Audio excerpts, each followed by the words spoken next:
Halaman 6, Sub, Bab 2, As-Sirotol Mustaqim.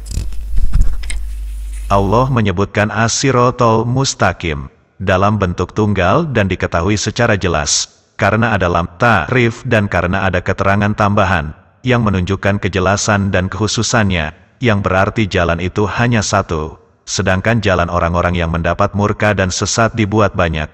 Firman-Nya, yang artinya, dan bahwa yang kami perintahkan, ini adalah jalanku yang lurus, maka ikutilah ia, dan janganlah kalian mengikuti jalan-jalan yang lain, karena jalan-jalan itu mencerai-beraikan kalian dari jalannya.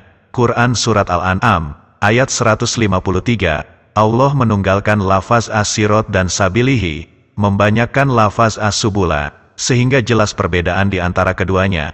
Ibnu Mas'ud berkata, Rasulullah Shallallahu Alaihi Wasallam menorehkan satu garis di hadapan kami, seraya bersabda, ini adalah jalan Allah. Kemudian beliau menorehkan beberapa garis lain di kiri kanan beliau, seraya bersabda, ini adalah jalan-jalan yang lain.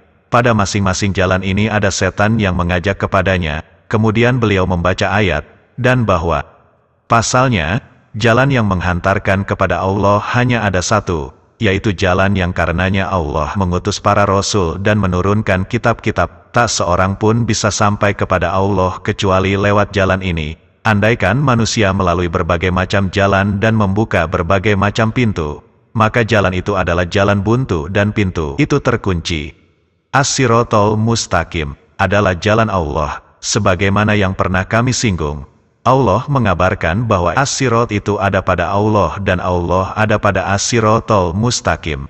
Yang demikian ini disebutkan di dua tempat dalam Al-Quran. Sesungguhnya Robku di atas jalan yang lurus. Quran Surat Hud, ayat 56. Halaman 7.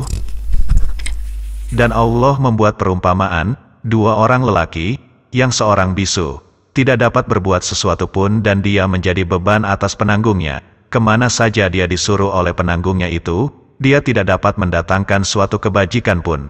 Samakah orang itu dengan orang yang menyuruh berbuat keadilan, dan dia berada pula di atas jalan yang lurus. Quran Surat An-Nahl, ayat 76. Inilah perumpamaan yang diberikan Allah terhadap para berhala yang tidak dapat mendengar, tidak dapat berbicara dan tidak berakal, yang justru menjadi beban bagi penyembahnya. Berhala membutuhkan penyembahnya agar dia membawa, memindahkan dan meletakkannya di tempat tertentu serta mengabdi kepadanya.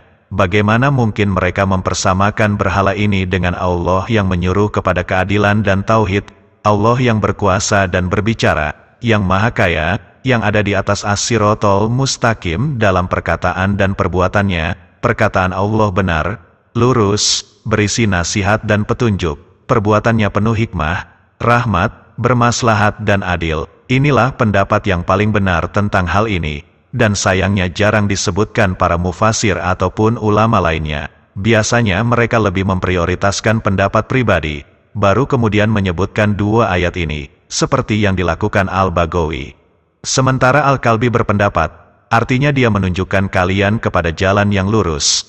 Kami katakan, petunjuknya kepada jalan yang lurus merupakan keharusan keberadaan Allah di atas As-Sirotol Mustaqim. Petunjuknya dengan perbuatan dan perkataannya, dan dia berada di atas As-Sirotol Mustaqim dalam perbuatan dan perkataannya. Jadi pendapat ini tidak bertentangan dengan pendapat orang yang mengatakan bahwa dia berada di atas As-Sirotol Mustaqim. Jika ada yang mengatakan Rasulullah menyuruh kepada keadilan, berarti beliau berada di atas As-Sirotol Mustaqim. Hal ini dapat kami tanggapi sebagai berikut. Inilah yang memang sebenarnya dan tidak bertentangan dengan pendapat di atas, Allah berada di atas As-Sirotol Mustaqim.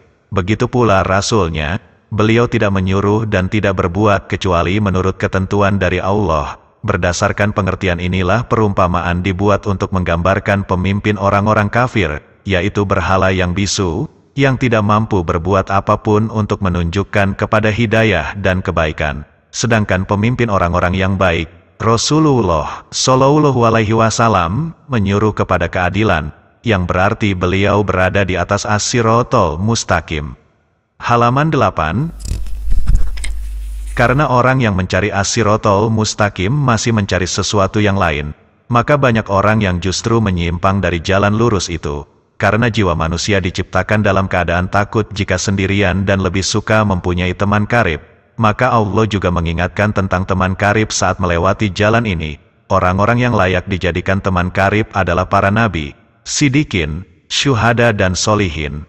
Mereka inilah orang-orang yang diberi nikmat oleh Allah. Dengan begitu rasa takut dari gangguan orang-orang di sekitarnya karena dia sendirian saat meniti jalan, menjadi sirna. Dia tidak risau karena harus berbeda dengan orang-orang yang menyimpang dari jalan tersebut. Mereka adalah golongan minoritas dari segi kualitas, sekalipun mereka merupakan golongan mayoritas dari segi kuantitas. Seperti yang dikatakan sebagian salaf, ikutilah jalan kebenaran dan jangan takut karena minimnya orang-orang yang mengikuti jalan ini.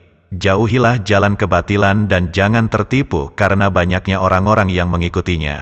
Jika engkau meniti jalan kebenaran, teguhkan hatimu dan tegarkan langkah kakimu.